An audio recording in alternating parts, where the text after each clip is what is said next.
C'est rare que sur ma chaîne, je parle vraiment de quelque chose qui m'a terrifié. Quelque chose qui m'a vraiment énormément affecté. Les findings en général présentent des histoires qui ont pu me faire peur. Mais en général, je grossis le trait. Et finalement, après avoir passé beaucoup de temps sur Internet, il est vrai que ça désensibilise. Ce n'est pas le cas de la vidéo d'aujourd'hui. Si vous êtes dans un état mental assez fébrile, si vous êtes en grave dépression, si vous avez des tendances suicidaires, si vous avez du mal à gérer votre stress, je vous invite cordialement à quitter cette vidéo.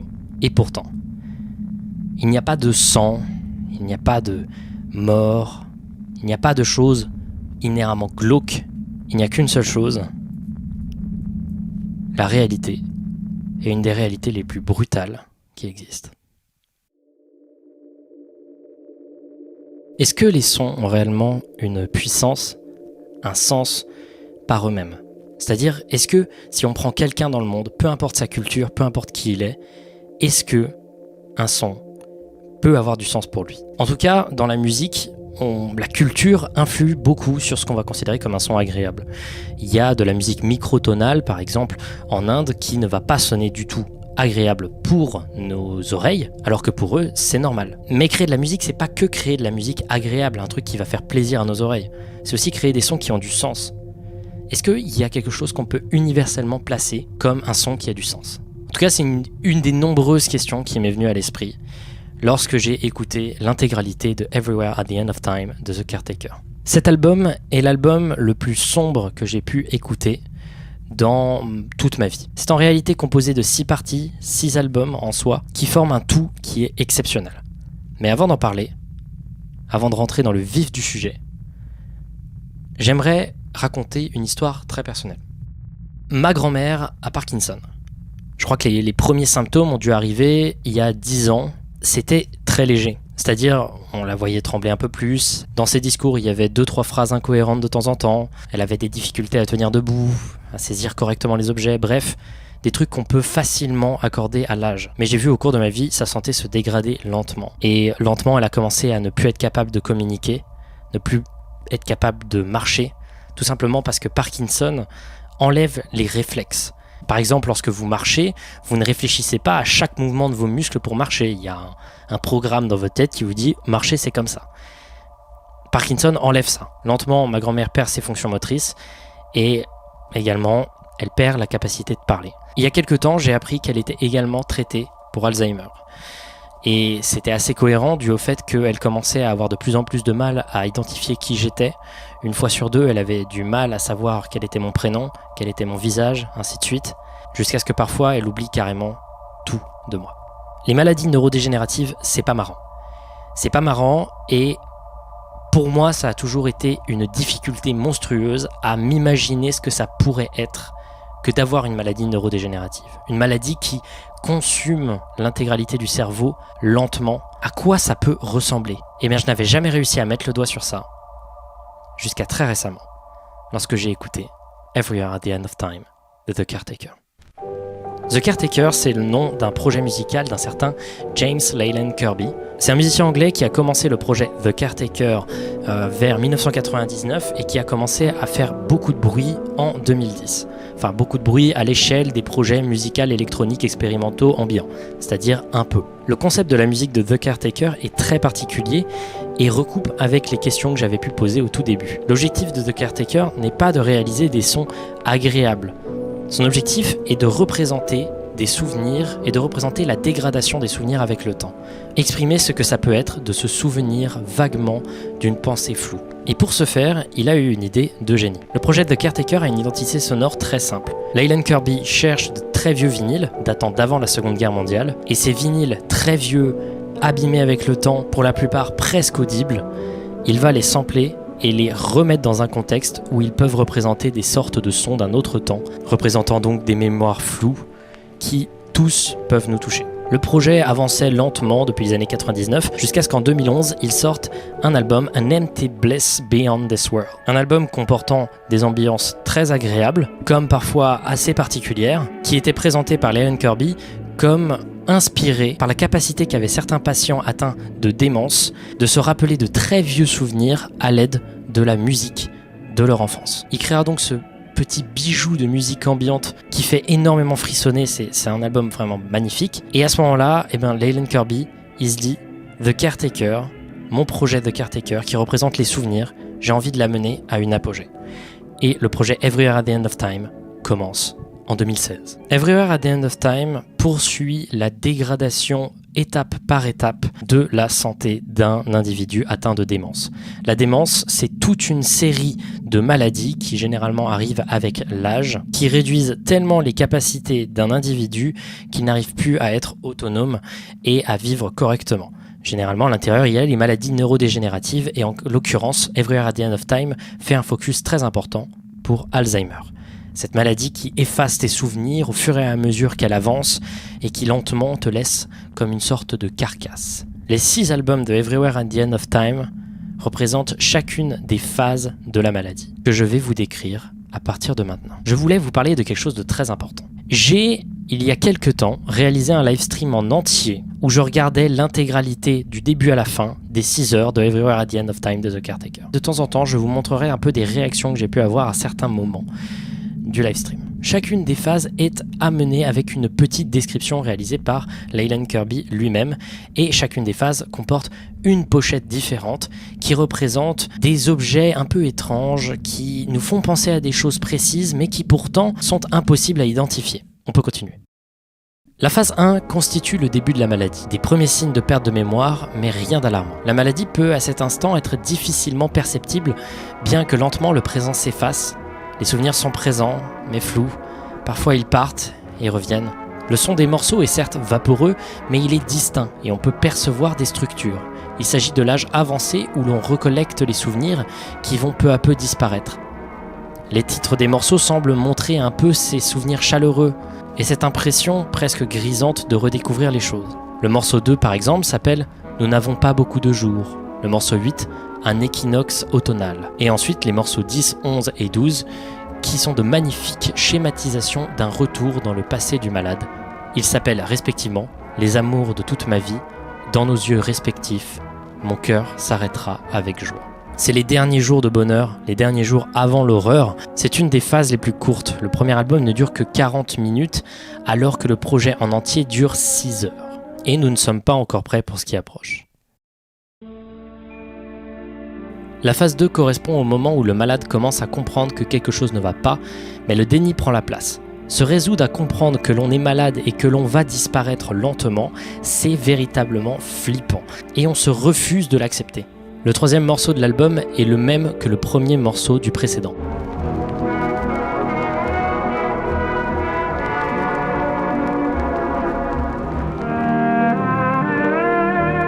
À la différence que le son est plus détérioré. Cela va être un thème au fur et à mesure, des souvenirs reviendront du passé mais ils ne seront plus descriptibles. Des sensations de déjà-vu apparaissent constamment mais il est difficile de dire d'où elles viennent. La musique ici n'est pas nécessairement plus distordue mais en tout cas elle est plus sombre, plus terne, plus triste. C'est le désespoir qui s'installe au milieu de la détérioration. Le malade prend conscience de sa situation, conscience qu'il finira inévitablement par perdre. Le morceau Glimpses of Hope in Trying Times, lueur d'espoir dans des temps difficiles, pourrait paraître être un morceau lumineux, mais il n'en est rien. On voit ici les premiers signes d'un combat contre l'obscurité. Des portions légitimement belles et claires se voient écrasées par des murs de sons nauséeux.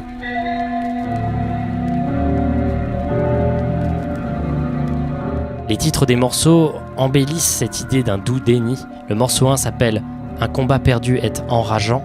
Le morceau 5 « Se rendre face au désespoir » pour finalement, vers la fin avec les derniers morceaux, nous faire rendre compte de ce qui approche. Dernier moment de pur souvenir, et enfin, la voix à venir a l'air emplie de solitude. L'album est comme sa pochette, il y a encore de la vie, mais ses racines commencent à disparaître, il reste quelque chose, mais la personne en elle-même s'éteint.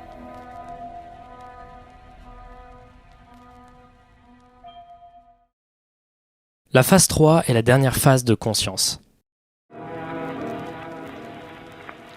Oh, le morceau vient de recommencer à zéro là. Un peu comme, vous savez, un mec qui a Alzheimer qui vous raconte une histoire et qui en plein milieu se remet à vous raconter l'histoire du début. Les derniers souvenirs cohérents sont réalisés, les derniers moments avant la confusion.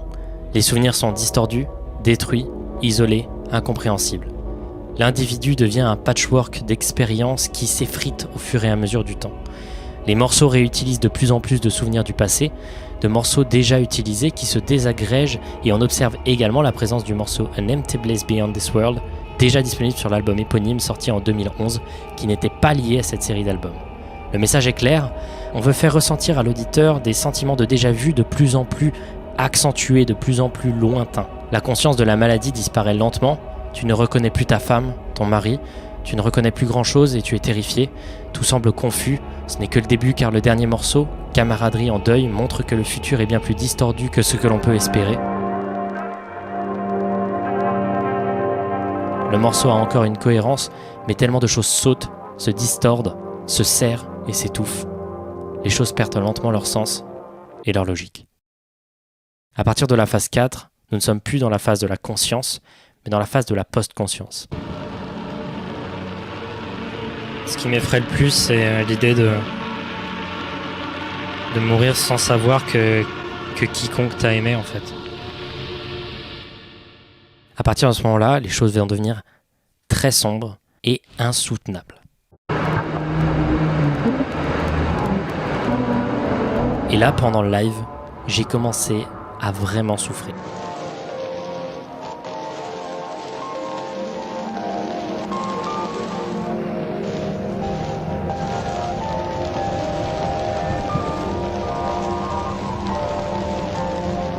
C'est effrayant, ça me rappelle qu'on est nos souvenirs, c'est ça qui est effrayant. Si on peut pas se souvenir de quoi que ce soit, on n'existe plus. La phase 4 est la première phase des dites phases de post-conscience. À ce moment-là, la douleur ne vient plus de l'oubli, la douleur vient du souvenir. L'album s'ouvre avec une combinaison de plusieurs morceaux différents, glitchés, joués en même temps et sans cohérence. Les souvenirs individuels apparaissent sans la moindre logique et continuité. Les souvenirs deviennent une douleur car ils laissent place à une confusion abyssale et une horreur. Une terreur grandissante. Car lorsque tu te souviens de quelque chose de isolé qui n'a aucun contexte, ça peut être terrifiant, surtout quand tu l'oublies quelques secondes après.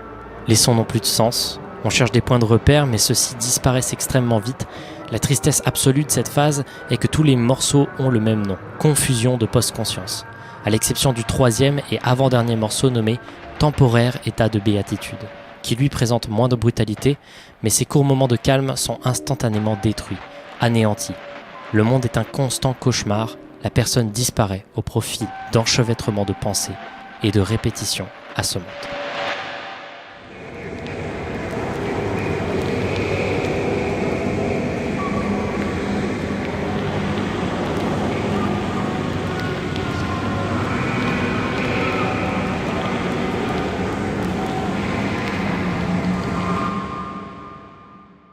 La phase 5 est une continuation de la phase 4. Tout est détruit d'une manière beaucoup plus extrême.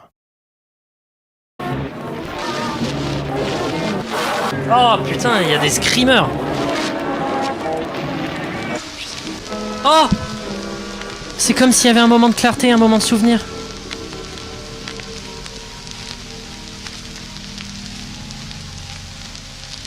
Oh, ça fait du bien. Oh, ça fait vraiment du bien. Oh putain. On peut discerner des voix, ici et là, qui ne disent rien de compréhensible. Le cerveau se désagrège et lentement les capacités se réduisent. Imaginez que vous ressentez des stimuli à droite à gauche de gens que vous ne connaissez pas, que vous n'arrivez pas à interpréter car vous les oubliez. Vous donnez une sorte de carcasse qui vit dans le moment, qui vit dans l'instant. Tous tes souvenirs sont les souvenirs que tu as pu créer il y a 5 secondes et qui disparaîtront très vite. Tu n'es vraiment plus grand chose et ça doit être une vision de terreur incroyable. Le sentiment de familiarité n'a plus de rapport avec les expériences passées. On reconnaît quelque chose même si cette chose n'est pas. L'isolation persévère, le patient est plus seul que jamais, incapable de parler à son entourage. Tout n'est plus qu'un gigantesque jonglage de formes dansant devant lui. Son esprit se vide, les objets n'ont plus de sens. Au hasard d'un moment, un souvenir peut éventuellement apparaître, mais ce moment ne dure que quelques secondes avant qu'il s'échappe lentement, laissant place à toujours plus de confusion. La question « que s'est-il passé ?» arrive souvent, mais sa réponse n'est pas importante. Car j'aurais oublié dans quelques temps que j'ai oublié. Si avant les sons étaient chaotiques, en avançant les ambiances deviennent de plus en plus éthérées, désolées, comme si l'enfer laissait place au limbe, le corps deviendra une carcasse d'un esprit qui se noue constamment. Et finalement, la phase 6 arrive. À ce moment-là, les gens qui suivaient le projet savaient que la phase 6 serait le dernier projet qui sera jamais réalisé par le projet The Caretaker. Les gens ne savaient pas si ça allait être le bordel absolu, juste des statiques du début à la fin, ou au contraire quelque chose de plus simple. La phase 6 fait partie de mes albums préférés de tous les temps. Je ne déconne pas. C'est incroyable.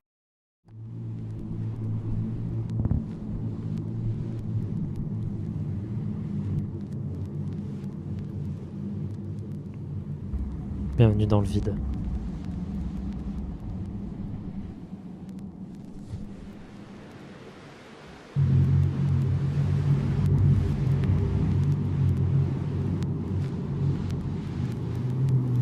Et la pochette est un coup de génie. La pochette est un peu différente des autres. Et c'est là que je vais applaudir le créateur de ces pochettes, Ivan Seal, qui a collaboré avec The Caretaker depuis à peu près le début. Chacune des pochettes a été réalisée par lui et ces pochettes sont phénoménales. Mais celle de la phase 6 est au-dessus des autres. C'est un tableau de dos. La symbolique est juste magnifique. Le souvenir est là. Il est bel et bien là. Mais on ne peut pas l'atteindre. On n'a que la carcasse, que le corps, que le support de l'information. On n'a pas l'information, on ne peut pas l'atteindre. Et c'est bel et bien l'état de la phase 6. L'être humain n'est plus qu'un corps, la conscience n'est plus. Le compositeur lui-même n'a pas donné de description à la phase 6, la jugeant totalement indescriptible. Les titres des morceaux sont absolument cauchemardesques, pleins d'une tristesse et d'une finalité évidente. Une confusion si épaisse que tu oublies. Une béatitude brutale au-delà d'une vide défaite. Le long déclin est fini. La place dans le monde disparaît. Il n'y a plus de souvenirs, plus de mélodie, plus de son reconnaissable. Il ne s'agit plus que de l'expression de la quasi-mort cérébrale de la maladie maintenue en vie. Il n'y a plus rien, plus qu'un infini set de messages indiscernables où plus rien n'a de sens ni de cheminement. C'est la fin. Les fonctions du corps et de l'esprit s'estompent. Il s'agit d'un corps dont on ne peut ni voir ni reconnaître l'âme. Les premières dizaines de minutes font monter cette noire et brumeuse ambiance d'un vide et d'une étendue vertigineuse. Les sons sont froids, proches, comme si on était écrasé par la condition mentale. Les choses ne se désagrègent plus, car elles ne peuvent plus être désagrégées. À ce moment-là, le vide est tellement gigantesque, tellement écrasant, on se sent ridicule à côté, comme si on était écrasé à l'intérieur d'une sorte de tombeau, alors que la vie, pourtant, persiste. Puis soudain, 35 minutes avant la fin du projet, un semblant d'espace semble apparaître.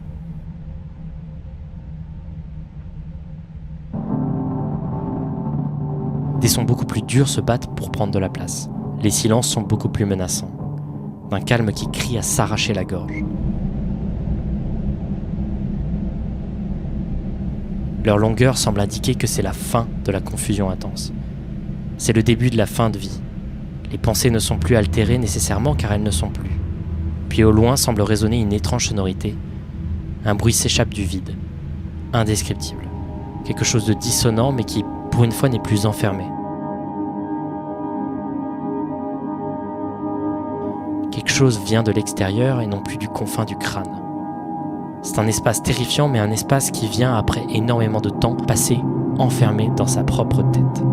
Puis soudain, 6 minutes avant la fin, tout se coupe. Les 6 dernières minutes de Everywhere at the End of Time sont parmi les expériences sonores les plus incroyables que j'ai pu vivre.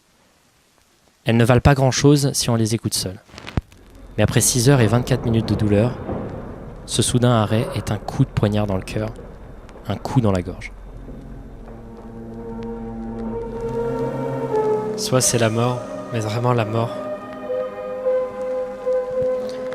Soit c'est ce qu'on appelle la lucidité terminale. Quelques heures avant la mort, devenir d'un coup tout à fait lucide, conscient de ce qui se passe.